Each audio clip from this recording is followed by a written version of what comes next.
Hey guys, so I've been filming a lot of videos about eyeshadow palettes lately. I love chatting about eyeshadow palettes, but I recently shared my entire eyeshadow palette collection. I did a video ranking all of the palettes that I tried in 2019, and then I did a video on 10 palettes I'm glad I didn't buy in 2019. So if you want to check them out, I'll link them below. But anyways, I've been reading the comments on those videos, and a lot of you guys asked me to do a tag video that's been going around about palettes. So this tag is called If I Could Only Keep 10, and I had to narrow it down to 10 eyeshadow palettes. If I had to get rid of my entire collection, which would be so sad, and I had to choose 10, these are the 10 that I would choose. And this was surprisingly a lot easier than I thought it was going to be. I opened up my drawer, I pulled out 10 palettes, and then I think I switched out like one or two, but I was pretty satisfied with the 10 that I chose. So I'm excited to share them with you guys in today's video. This tag was created by Annette's Makeup Corner, so I'll link her channel in the description box below so you guys can check her out.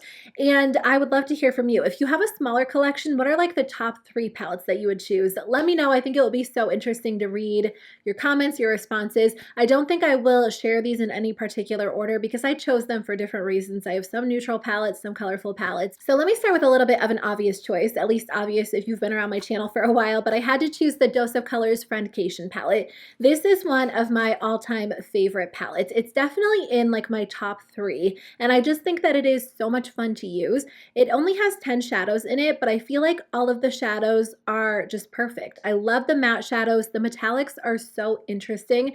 They're just a little bit different than any of the other metallic formulas in my collection, and they're so eye-catching. I especially love using this palette when I want to use like the green or the blues just because they look so intense and gorgeous on the eyes, but I also love using it for like a very simple neutral look because the matte shadows blend out so easily, and I'm just impressed every single time I use this palette. So I would definitely choose this one without a doubt. Another staple neutral palette that I would choose would be the Anastasia Sultry palette. This is one of my favorite Anastasia palettes, and initially I wasn't planning on buying this when they first released it because I felt like I could skip over it. It has a lot of staple neutral colors, but again, there's something about these neutrals that are just really eye-catching. The metallic shadows are so shimmery and beautiful, and if you want to do a neutral look but you want it to be slightly elevated, this is the perfect palette because it's quick and easy to work with, but it just looks a little bit extra beautiful on the eyes. I love Anastasia's formula because I think it is so quick and easy to use. So I think that's why this has become such a staple for me because I can create a very simple look, or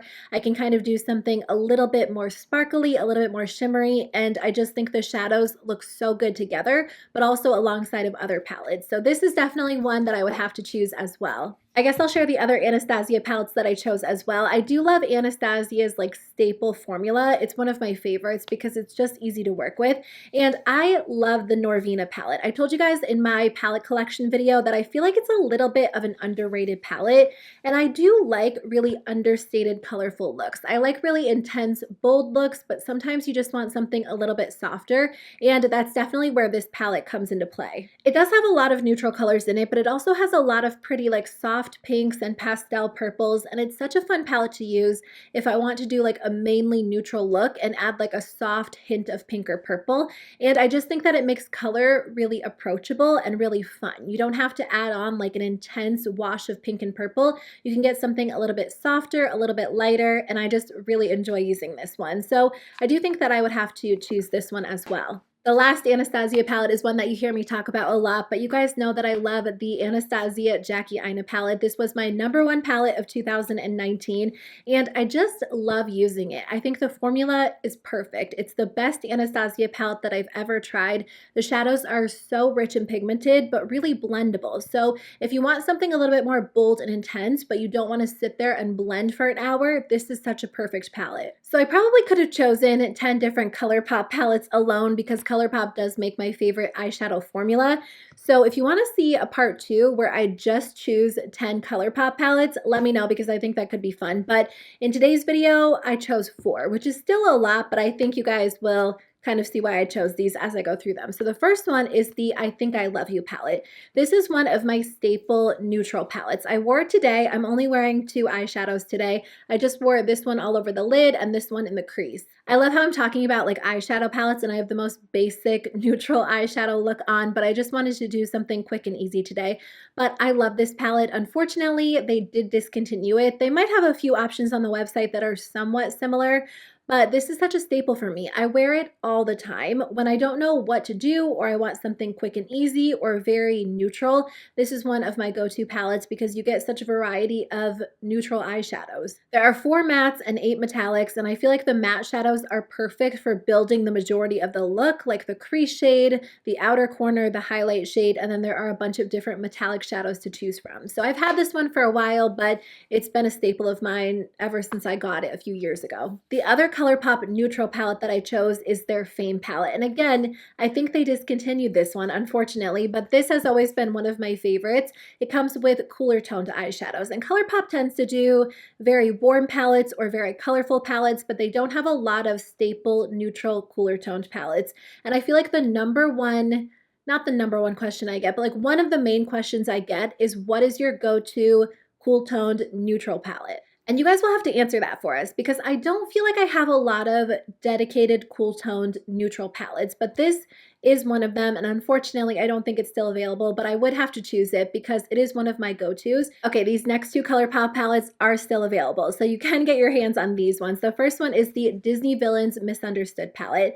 I really like this palette as an accent palette. Typically I will reach into another palette for like the crease, the outer corner, and then I will go into this one and use any of the shades as like a lid color. And it's so much fun because there are a lot of like dark smoky tones in here. There are a few pops of color, but if I could only keep 10 palettes, I definitely think this one would add to my collection as a really pretty accent palette. I think a lot of times when people are searching for eyeshadow palettes, they're looking for a palette that gives them a complete look. And I totally get it. I don't think there's anything wrong with that. But if you're anything like me, chances are you have palettes that will give you the majority of your look. Like you have your go-to crease shades, your outer corner shades. So sometimes it's fun to purchase a palette that kind of works as like an accent palette because one of these shades all over the lid looks so pretty. So I would definitely pick this one. I think it is so much fun. I love the colors. I love the formula. The last Colourpop palette I would choose would be the It's My Pleasure palette. This is one of my favorite palettes of all time.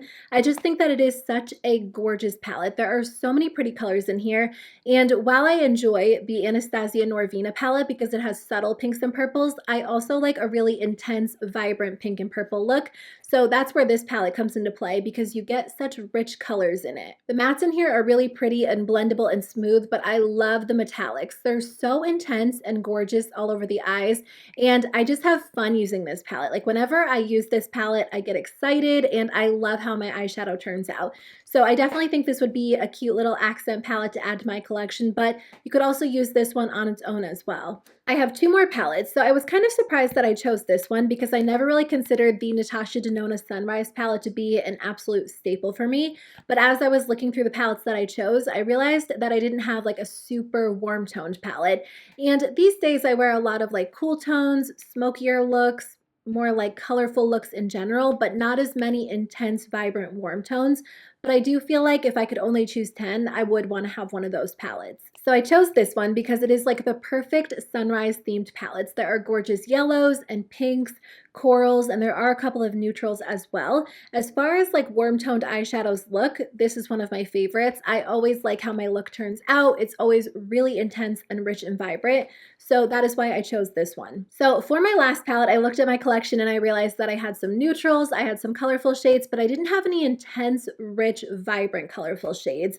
Maybe like a couple, but no palette that was really focused on that. So I decided to pick the Masquerade mini palette from Juvia's place. I do have the Colourpop It's My Pleasure, but because that one is mainly pink and purple, I felt like I was missing some greens and blues. So this palette is so rich and intense and vibrant, which is why I love it. I love using these top 2 rows in particular. I don't wear the neutrals as much, but they are good to have, especially if you want to do like a neutral look with a pop of color, but I mainly love this palette for the top 2 rows because these shades are so rich and vibrant. So instead of picking an entire palette dedicated to blues, I feel like this would add to my collection. So that is the last palette that I would choose. So those are the 10 palettes that I would choose if I could only keep 10 eyeshadow palettes from my entire collection. I would love to hear from you guys. Let me know which palettes you would choose. I feel like with these palettes, I would have my staple neutrals, I would have colorful tones, and then I would have all of my favorite formulas. So I think I would be happy with these, but let me know what you guys think. I hope you have a great day, and I'll see you very soon with a new video. Bye.